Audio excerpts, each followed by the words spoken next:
enzimático. En algunas otras ocasiones vamos a encontrar enfermedades que están relacionadas con alteraciones del crecimiento, como el síndrome de Turner, ¿verdad? Para poder determinarlas, o sea, en Guatemala las estadísticas, ¿cómo las tienen ustedes registradas? ¿Cómo se Nosotros tenemos un subregistro de enfermedades. Incluso, por ejemplo, nuestro país está muy encaminado o está muy interesado en ver enfermedades infectocontagiosas, por ejemplo, ¿verdad? Entonces se tienen estadísticas, por ejemplo, de HIV y de SIDA, se tendrán estadísticas de enfermedades pues, como neumonías y bronconeumonías por el impacto que tienen en la asistencia hospitalaria. Sin embargo, en este tipo de enfermedades nosotros no tenemos una obligación de declaración, no hay una obligatoriedad de declaración. Entonces eso hace que sea muy difícil el que nosotros tengamos estadísticas de enfermedades raras.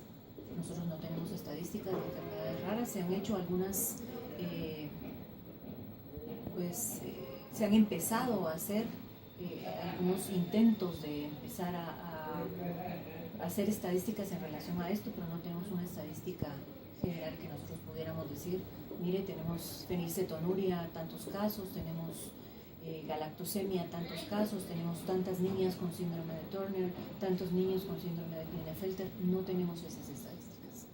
Es decir, que el Sistema Nacional de Salud no le da seguimiento a este tipo de casos, según la experiencia de ustedes. Según mi experiencia, no le está dando la importancia tal vez a estos casos. Vivimos en un sistema de salud en donde es muy importante para nosotros, por ejemplo, vivimos en un país en donde tenemos una economía que está modificándose y que está creciendo y que eso haya hecho que nosotros tengamos una doble cantidad de enfermedades. Estamos viendo nosotros enfermedades que están ligadas con desnutrición y con un ingreso económico muy bajo, en donde nos están preocupando y nos tienen que seguir preocupando, pero que también nosotros deberíamos de preocuparnos por todas estas otras enfermedades que, aunque sean enfermedades que son poco conocidas, pueden afectar a individuos de todos los estratos de la población. No van a tener una discriminación por estado económico, por nivel cultural, por ninguna de estas cosas no van a tener ninguna discriminación. Entonces, como son enfermedades que afectan a un grupo muy pequeño de personas, entonces probablemente el Ministerio de Salud, que es un ministerio que se dedica a cosas que son pues, globales o mucho más de mayor impacto, este tipo de cosas probablemente pues, no han tenido el interés que se ha reconocido, porque tal vez el caso aquí es, si yo tengo una de estas enfermedades, para mí no es una enfermedad rara, ¿me entiendes? Si en mi familia hay alguien que tuviera una de esas enfermedades, es la enfermedad que está viviendo mi ser querido o que estoy viviendo yo. Y para mí eso no es una enfermedad rara, es una enfermedad ingente que requiere de un tratamiento, ¿verdad? No es una enfermedad rara, entre comillas, ¿verdad? El número de personas que padecen de una enfermedad rara es muy reducido. Por ejemplo, el sistema de salud en Guatemala no le quiere dar seguimiento porque es un segmento muy pequeño. Entonces, los tratamientos, las medicinas que se deben de aplicar.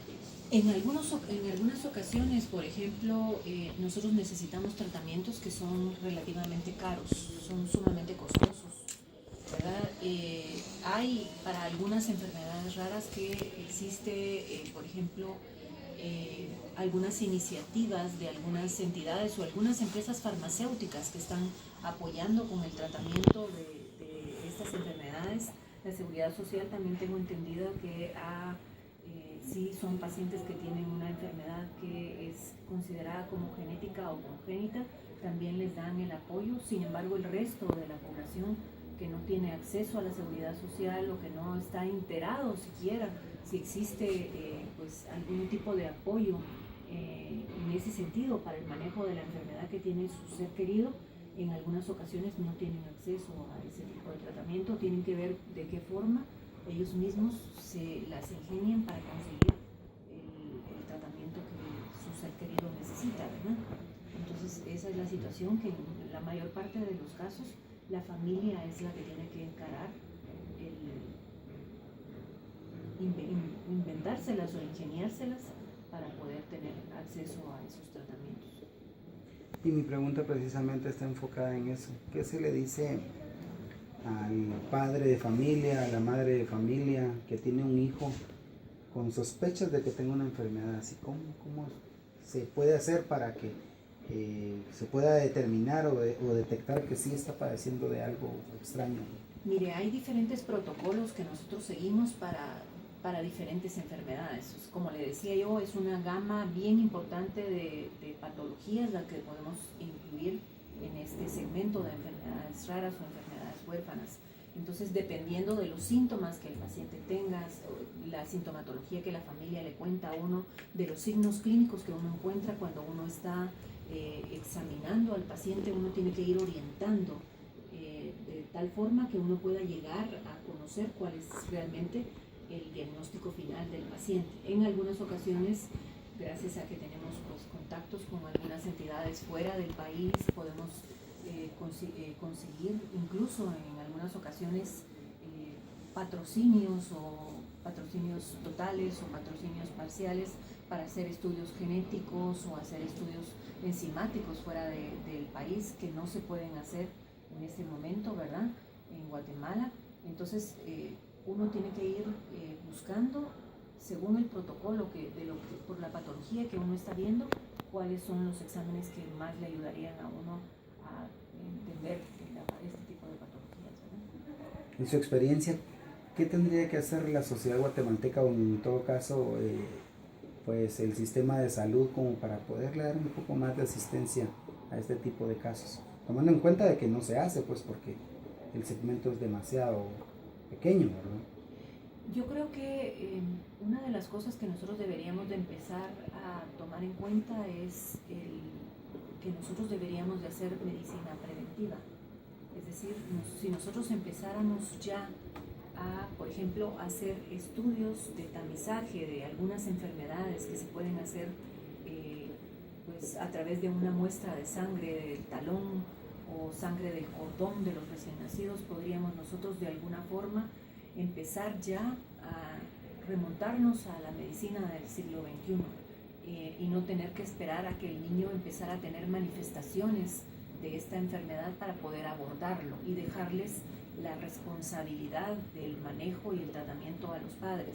La verdad es que en muchas ocasiones la familia se ve, primero se siente como aislada porque no hay ninguna redes de apoyo que pudieran, o sea, el diagnóstico temprano es una de las cosas que podríamos hacer, el crear redes de apoyo también es otra de las cosas que podríamos hacer, el poder orientar a la familia para ver a dónde, si es que no hay en Guatemala, por ejemplo, una red de apoyo para fenilcetonuria o para galactosemia, que pudiera de alguna forma poderse dirigir a redes de apoyo que hay en otros países. El crear redes en otros países también sería una de las cosas que nosotros podríamos hacer para hacer un poco más humano el manejo y pues, el encarar la situación de una enfermedad seria en un niño, ¿verdad? No sé si hay algo más que la población debe de conocer en su experiencia. Bueno, yo creo que cuando uno le hace el diagnóstico a un niño de una enfermedad rara, lo primero que la familia hace es rehusarse a creer que esa enfermedad existe. Yo creo que lo primero que nosotros tenemos que tratar de aprender es a manejar el duelo, de lo que significa el enfrentar este tipo de cosas. Por supuesto, nosotros podemos pedir segundas opiniones o terceras opiniones si nosotros no estamos convencidos de que esta sea la situación, pero el buscar el apoyo emocional es una de las cosas que nosotros podemos hacer, el tratar de enfrentar el duelo y tratar de enfrentar la realidad de este niño y tratar de darle el apoyo que él necesita, emocional, familiar, social que él necesita, ¿verdad? Además del apoyo médico. No solamente se restringe el asunto a una situación médica, sino que también se restringe al apoyo social y emocional. Hay muchas, por ejemplo, entidades que ahora están abogando por los derechos de las personas que tienen capacidades diferentes o capacidades especiales. Yo creo que lo que nosotros podamos hacer por apoyar todas esas iniciativas es una cosa que es sumamente importante, ¿verdad? El que nosotros no veamos a un niño que tiene diferencias con los demás como una persona diferente, sino que nosotros tratemos de integrarlo como una persona más de la sociedad y tratar de que esa persona que tiene capacidades diferentes nos enriquezca como sociedad. Muchas gracias. Muchas